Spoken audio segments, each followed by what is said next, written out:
Rivers, oceans, and seas. They are vast, mysterious, and essential to life on Earth. It regulates our climate, provides oxygen, and sustains countless species, including us. But with rising threats like pollution and climate change, protecting our oceans has never been more important. Hello viewers, welcome to our show Mumtaz Herbal Product presents Voice of Excellence. On our today's show, we are honored to have Dr. Capuano. She's an international technical expert on oceanography. So let's talk to Dr. Tonia and find out how can we save our blue planet.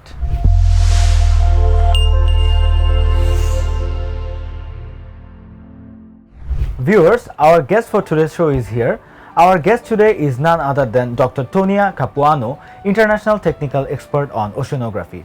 Hello ma'am, how are you? Hello, I'm very good. I'm very pleased to be here. Thank you. And we are very pleased to have you in our studios. We all know you have a very busy schedule, but in spite of that, you gave us this time. So thanks a lot for that. So Voice of Excellence is a platform where we try to get the excellent voices reached through our audience. So let's start from the very basics. Like what actually inspired you to study oceanography and how has this journey shaped your career? So, I come from a very little town of fishermen village in southern Italy, where even though Italy is a peninsula, so it's completely surrounded by the sea, Mediterranean Sea, people totally ignore oceanography, a little bit like here. And it was even worse when I was a child. No one knew what oceanography was.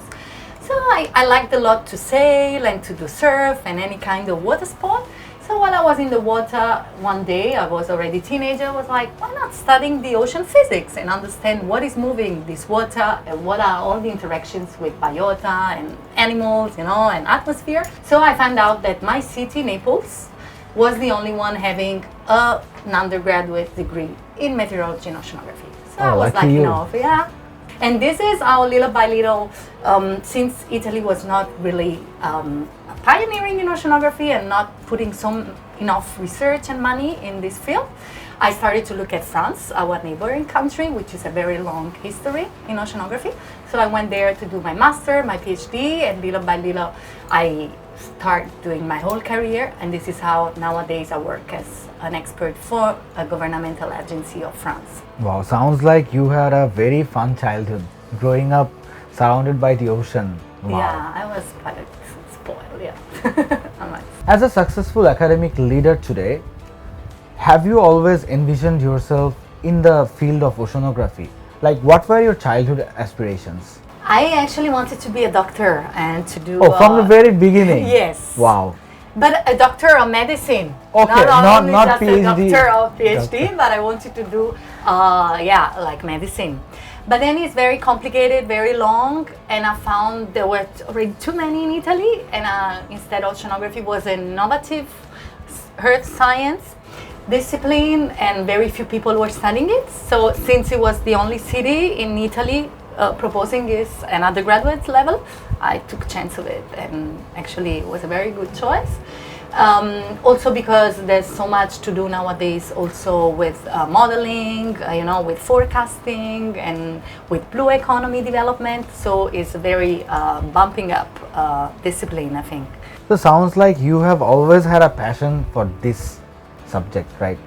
Yeah, always, because when you love something and you like to practice anything in the ocean, like fishing or swimming or just taking a walk around it, then you want to understand. Like, if your passion is deep, you want to understand what is really behind the appearance of such something. And this is what we do in research. We go deeper into the appearance of any phenomena and try to understand why and how it works. And the best part is you are working on something that can actually create an impact, and you can actually see it with your own eyes. Yeah, absolutely, because ocean resources are so important for human beings. Most of our population all over the world is concentrated along the coast, and our livelihoods depend on the ocean resources. And we come from the ocean from the very beginning of the initiation of life on Earth.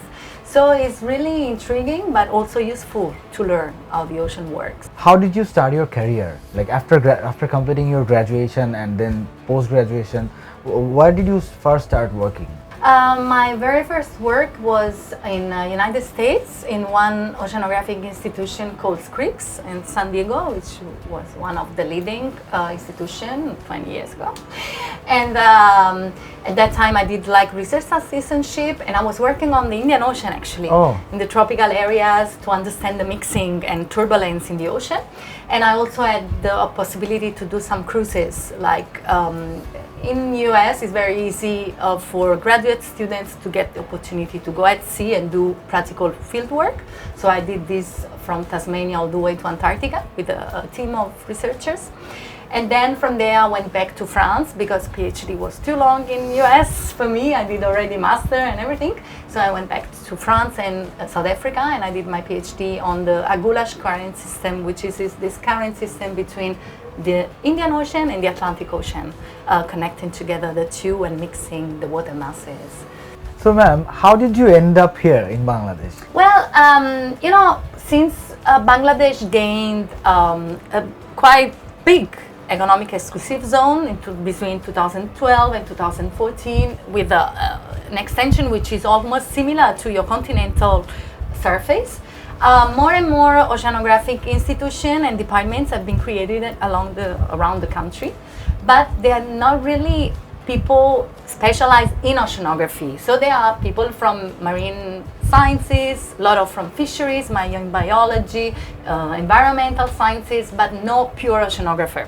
So Dhaka University in particular, but also BORI, the Bangladesh Oceanographic Research Institute, have been asking France, which always support a lot in terms of research and education, to provide one expert in oceanography who could update their curricula, could better shape the educational system of the oceanography department, and also try to boost up all the research that will be informing and furnishing information for decision makers, right, on blue economy. So this is how it happened all the way to 2021. It took a bit of time to find me. Well, there was also COVID, unfortunately. And then I came in 2023 joining. Oh, so you are staying in here for more than 1.5 years. Yes, and inshallah 1.5 years more. Yeah, so how is it like working in here and living in Bangladesh? I love it. It's very colorful, very noisy, very stressing sometimes, but people are very reactive, very communicative, very grateful as well. All my students, they're full of aspiration and full of ambition. So I think people have a lot of potential here if they focus and concentrate on what they want to do. Plastic pollution is a growing concern for marine ecosystems, especially in regions like the Bay of Bengal. So could you please share what you think can be some effective steps that we can take to reduce ocean pollution or plastic pollution in the oceans? Okay, one first very important measure is to study and quantify, understand how much pollution we have either from local sources, our people, our industry, ourselves, we throw in the rivers, then end up in the ocean, but how much comes also from transboundary rivers from our neighboring countries, you know, because unfortunately Bangladesh is just the place where everything converges before going to the ocean. So this is something I started to look at with some students at Department of Oceanography here in Dhaka, but also in Chittagong. So we've done studies collecting in different tidal moments of different times the quantity of microplastics in the Pushur River, in the Sundarbans, and in the Karnafuli River in the southeast, just north of Chittagong. And we have seen that actually most of the quantity are from sources not local, but from neighboring countries. I see. And we've tried also to model this, because obviously we can take some observation in the rivers at some times, but this is very expensive, so we cannot do it over and over the whole year, but we can model it with mathematical algorithms and nowadays a lot of softwares. So this is something I'm trying to scale up and propose to the Department of Environment to do a study of all the rivers with the Bangladesh Water Development Board collaboration to really estimate all the input of microplastics and macroplastics, the big ones like bottles of plastic, from the transboundary rivers. Because without knowing how much we get from all these rivers, we cannot claim that this is not Bangladesh producing it, and we cannot really go to put the burden on any other neighboring country. So obviously this is a problem that needs to be tackled on a regional level, because it's not only local. Ma'am, nowadays due to the advancement of technologies, we can accomplish certain things better with the help of certain new technologies. So in oceanography, can machine learning, the use of artificial intelligence help us to study the ocean better? Sure, as in any other environmental science or earth science, we manage very huge data sets. Nowadays we have so many satellites. Some of them are only dedicated to hydrology, to the rivers or to the ocean surface properties. So we have terabytes of data. So obviously a normal computer with a normal software cannot handle this if it does not optimize it with machine learning or artificial intelligence. So this is something we're starting to initiate our students with, above all at undergraduates or master level. And we try also to support them doing some specific trainings, sending them either in France or some neighboring countries, India, Indonesia, Malaysia. So there's so much that have been done, and we can learn from these partners institution on how to use these innovative techniques to economize our resources, our computing resources, and using artificial intelligence to really get insightful results. So ma'am, what's your future plan for the next 10 years? What other things do you want to accomplish? I want to work more into outreach and more with coastal communities. I love to do research, but I love even more to propagate this and transmit messages that can be impactful really for people. And so I think in the future I will move to Brazil, where is a place where professors need to do a part of their research is compulsory to be dedicated to outreach. So it's not something extra you do, it's something of your work, and I think it's very important, because without involving, engaging local communities, our research is a little bit vain, it just stays in our papers and in our little niche community, but it's not really helping so much as we hope. That is very good to hear, ma'am. I wish you all the best for your future endeavors. But last but not the least, we have a gift for you from our sponsor, which is Mumtaz Herbal products. So I think this will make you more beautiful. You are a beautiful lady already, but I think this will Thank you so much. I really appreciate it. Most welcome. Thanks.